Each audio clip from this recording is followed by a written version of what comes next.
Good morning students. नमस्कार बच्चों। अभी हम बोर्ड परीक्षा 2022-23 के तहत एक प्रश्न बैंक हल करने के सिलसिले में आज हम पार्ट नंबर 10 के कुछ मोस्ट क्वेश्चन हल करेंगे जो महत्वपूर्ण है। तो आइए देखते हैं हम सीधे पार्ट को। तो देखिए पार्ट नंबर 10 का एक वस्तुनिष्ठ क्वेश्चन है जो एक है और एक नंबर का होगा। इसके बाद एक प्रश्न है लघु, एक ही है और एक 2 नंबर का होगा। एक प्रश्न है दीर्घ, दीर्घ प्लस अति दीर्घ, और ये एक क्वेश्चन 4 नंबर का है। ऐसे ही पार्ट आपके 3 क्वेश्चन के साथ 7 नंबर का है। कितने नंबर का है? 7 नंबर का। अब ये 7 नंबर में बहुत इजी पार्ट है। कमेंट्स आ रहे हैं कि फिजिक्स में क्या आएगा, तो फिजिक्स का ही पहला चैप्टर बहुत सीधा है, इसमें कुछ ज़्यादा नहीं है, सिर्फ आराम से देखिए और सुनिए। पहला मैंने जो प्रश्न चयन किया है वो है लेंस की समता किसे कहते हैं, मात्रक लिखिए। तो लेंस द्वारा प्रकाश किरण को अभिसरण एवं अपसरण करने की क्षमता को लेंस की समता कहते हैं, और इसका मात्रक होता है डायऑप्टर। क्या होता है? डायऑप्टर। इसके बाद दूसरा जो शब्द लिखा है वो है अपवर्तनांक। अपवर्तनांक किसे कहते हैं? तो दो माध्यमों के मध्य अपवर्तन के सरल अनुपात को अपवर्तनांक कहते हैं। अब इसी प्रश्न में आपसे एक और प्रश्न पूछ सकता है, जल का अपवर्तनांक कितना होता है? तो आपको लिखना है 1.33 डायऑप्टर। समझ गए? फिर वो पूछ ले हीरे का कितना होता है, तो ये होता है 2.42। समझ में आ गया? इसके बाद भी और कोई जैसे पदार्थ हो तो उनके भी इस तरह से आप 1 या 2 या 3, जैसे कांच का पूछ ले, ब्राउन कांच का 1.52 होता है। तो ऐसे एक शब्द में आपको ये भी प्रश्न पूछ सकता है। तो ये 2-3 मोस्ट हैं, आप इन्हें अच्छे से याद करेंगे। इसके बाद 2 नंबर के प्रश्न में आपसे पूछ लेगा कि अवतल दर्पण का उपयोग लिखिए। तो आपको पता है अवतल दर्पण क्या काम आता है? अवतल दर्पण वाहनों के पीछे का दृश्य देखने के काम आता है। क्यों आता है? क्योंकि अवतल दर्पण आभासी, सीधा और छोटा प्रतिबिंब बनाता है, इसलिए दृष्टि क्षेत्र बढ़ जाता है। समझ में आ गया? इसके बाद है आपका अवतल दर्पण। इसके भी उपयोग लिखने हैं।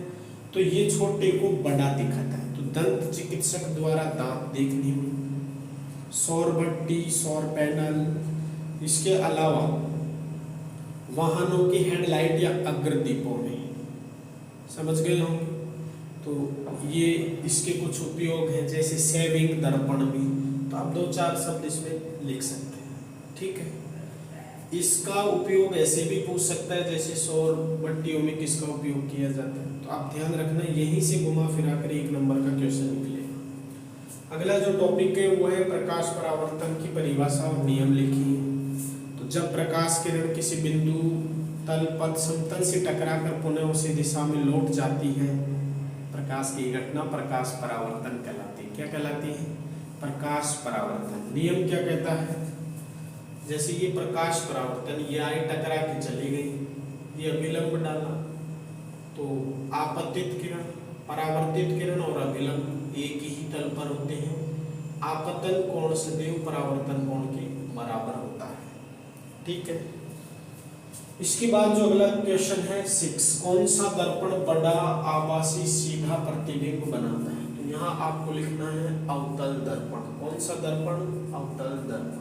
और छोटा पूछता है तो उत्तल दर्पण। इसके बाद जो 4 नंबर वाले क्वेश्चन है वो यहाँ से शुरू करें। निम्न की परिभाषा लिखो। पहले दर्पण से याद करो। अब दर्पण में किस किस की परिभाषा याद करनी है? जैसे ध्रुव, फोकस या मुख्य फोकस, फोकस दूरी। ठीक है? ध्रुव, फोकस, फोकस दूरी, वक्रता, केंद्र और त्रिज्या, और एक है मुख्य एक्स, मुख्य अक्ष। इन सब की आपको परिभाषा याद करनी है। वो आपसे 1, 2, 3 नंबर किसी भी नंबर में इन परिभाषाओं को पूछ सकता है। ऐसे ही जस्ट आपको लेंस से परिभाषाएं याद करनी है। लेंस में इसकी जगह हो जाएगा प्रकाशिक केंद्र। क्या हो जाएगा? प्रकाशिक केंद्र। ठीक है। बाकी फोकस दूरी, वक्रता केंद्र, वक्रता त्रिज्या और मुख्य अक्ष, बाकी सब यही रहेंगे। शॉर्ट तरीका ये है याद करने का, दर्पण से परावर्तन के बाद लिखना है और लेंस में अपवर्तन के बाद लिखना है। बाकी परिभाषाएं सेम होंगी।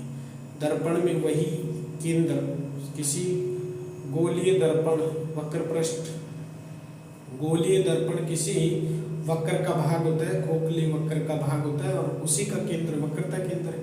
यही बात लेंस में समझानी है, बट वहाँ 2 होंगे, उसके 2 पृष्ठ होते हैं, जबकि दर्पण का एक ही परावर्तक पृष्ठ होता है। इसके बाद जो अगला क्वेश्चन है, वेरी मोस्ट क्वेश्चन है, दर्पण से वस्तु को C पर रखने पर बनने वाली स्थिति। तो ये तो मैंने एक टाइटल दिया है। यहाँ से कौन कौन से चित्र आएंगे? पहले आप दर्पण की बात करो। दर्पण में जो 2 चित्र बनाता है वो कौन सा है? उत्तल दर्पण। कौन सा है? उत्तल दर्पण। यहाँ से आपको 2 किरण चित्र, प्रकृति शायद सब लिखवाते हुए किरण चित्र बनवाएगा और ये आपको उनके 4 नंबर देगा। इसी पर्सन के हाथों में क्या लिखा होगा? लेंस। क्या लिखा होगा? लेंस। और इस लेंस से भी जिसके 2 चित्र बनते हैं, तो वो लेंस कौन सा है? अवतल लेंस। कौन सा लेंस है? अवतल लेंस। तो अवतल लेंस के दोनों चित्र, उनकी साइज प्रकृति देगा और वही आपको 4 नंबर देगा।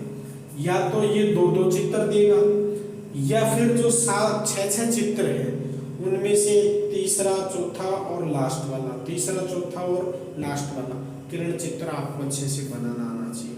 इस बार 100% यही पर्सन बोर्ड वाला उठाकर देगा। कंफर्म रहिएगा, बनाना सीख लीजिएगा। नहीं समझ में आता है तो आप हमारा इसी चैनल पे पाठ नंबर 10 पढ़ाया गया है, उसमें किरण चित्र बनाना सिखाया गया है। फिर भी अगर आपको नहीं समझ में आ रहा है तो इसके लिए आप क्या करेंगे? आप कमेंट्स बॉक्स में डाल दीजिएगा, मैं दोबारा से किरण चित्र बनाने का वीडियो आपके लिए अपलोड कर दूंगा। ठीक है। आगे देखिए, यही दर्पण से हो गया, यही लेंस से हो गया। इसके बाद आपको पेज नंबर 192 पर, किताब के पेज नंबर 192 पर सवाल नंबर 2 और 5, 2 छोटे छोटे सवाल दे रखे हैं। ये सवाल परीक्षा की दृष्टि से बहुत मोस्ट है और ये 2 नंबर में पूछे जाएंगे। इसलिए मेरा निवेदन है कि दोनों सवालों को आप अच्छे से हल करके जाइएगा।